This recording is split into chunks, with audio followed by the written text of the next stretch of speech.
Madame, Monsieur, bonjour. Bienvenue à la dernière sortie de l'émission Info 30 pour cette semaine. Le gouvernement haïtien mise sur les collectivités pour rapprocher la population des Grenadiers.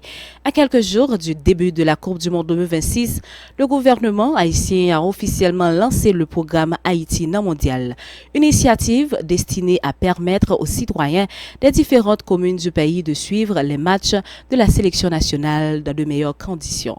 Le lancement officiel a été effectué le mercredi 3 juin à la villa d'accueil par le ministre Alix Didier Fils-Aimé, entouré de plusieurs membres du gouvernement et de représentants des collectivités territoriales.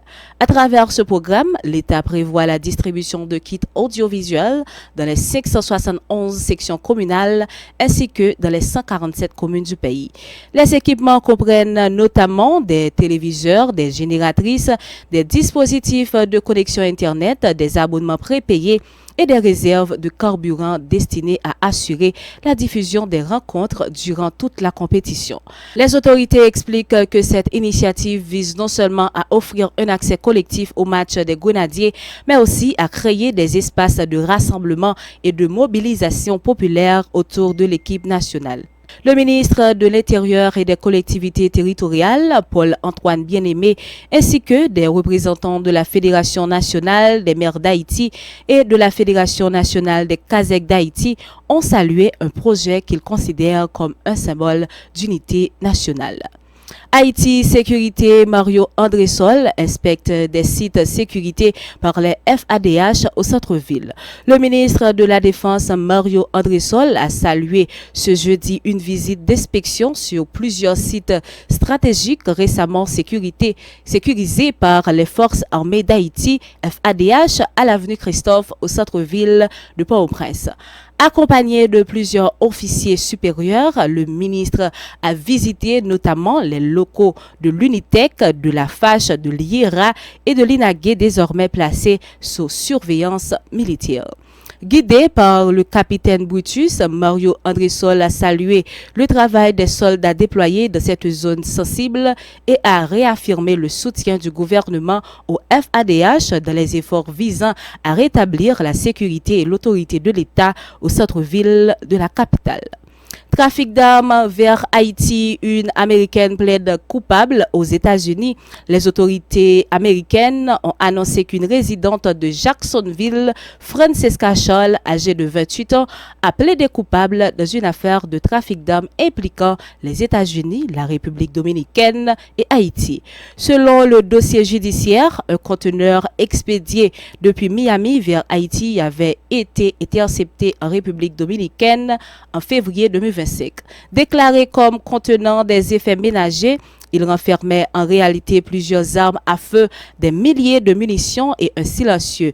Les enquêteurs fédéraux affirment que Francesca Scholl faisait partie d'un réseau structuré de contrebande d'armes. Elle risque jusqu'à 20 ans de prison et sa sentence est prévue pour le 18 août 2026. Les autorités américaines estiment que ce réseau alimente les groupes armés opérant en Haïti. Autre dossier dans ce journal, crise migratoire, 240 Haïtiens secourus à bord de bateaux surchargés. Les autorités américaines ont annoncé avoir secouru 240 migrants haïtiens à bord d'une embarcation surchargée en mer. Selon le Bureau des douanes et de la protection des frontières des États-Unis, CBP, le bateau a été repéré par un avion de surveillance alors qu'il risquait de chavirer. Le commissaire du CBP, Rodney Scott, a indiqué que l'intervention a permis d'éviter une possible stratégie humaine. L'opération a été menée en collaboration avec les gardes-côtes américains. Les autorités américaines ont également rappelé les dangers liés aux traversées maritimes irrégulières, soulignant que les migrants interceptés ne seront pas autorisés à rentrer sur le territoire américain. Cette nouvelle opération témoigne de la poursuite de la crise migratoire haïtienne, alimentée notamment par l'insécurité et la détérioration des conditions de vie dans le pays.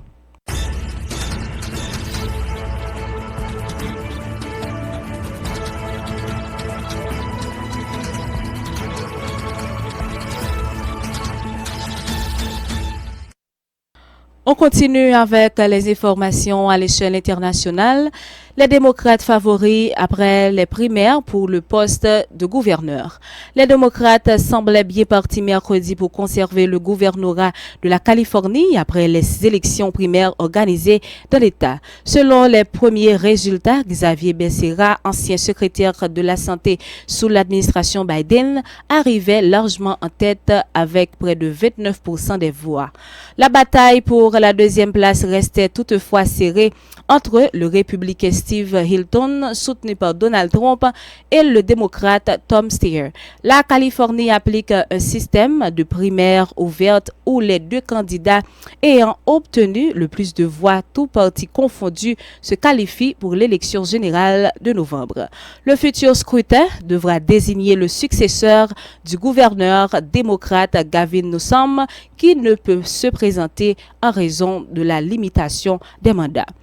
En sport, Haïti affronte le Pérou en match amical ce soir à 8h. La sélection nationale haïtienne de football disputera ce soir son deuxième match amical face au Pérou à Miami No Stadium. Le coup d'envoi est prévu à 8h local en Haïti. Cette rencontre s'inscrit dans le cadre de la préparation des grenadiers qui poursuivent leur travail de mise en place tactique et de cohésion collective. Après une première sortie jugée encourageante, l'équipe entend confirmer ses progrès face à un adversaire sud-américain reconnu pour son intensité et sa discipline de jeu. Le staff technique profite de ces matchs pour tester plusieurs schémas et évaluer la forme des joueurs avant les prochaines compétitions officielles. L'objectif est de renforcer les automatismes et d'améliorer l'efficacité dans les différentes phases de jeu. Face au Pérou, la sélection haïtienne s'attend à une opposition solide, offrant un véritable test de niveau et d'endurance. Les supporters espèrent une prestation convaincante des grenadiers dans cette rencontre programmée à 20h. Fin de ce journal. Merci madame, monsieur de l'avoir suivi. C'était avec vous, François Jean, pour la présentation de l'émission Info 30 et on remercie Franz Béjean pour les manœuvres techniques. Restez informés et à bientôt.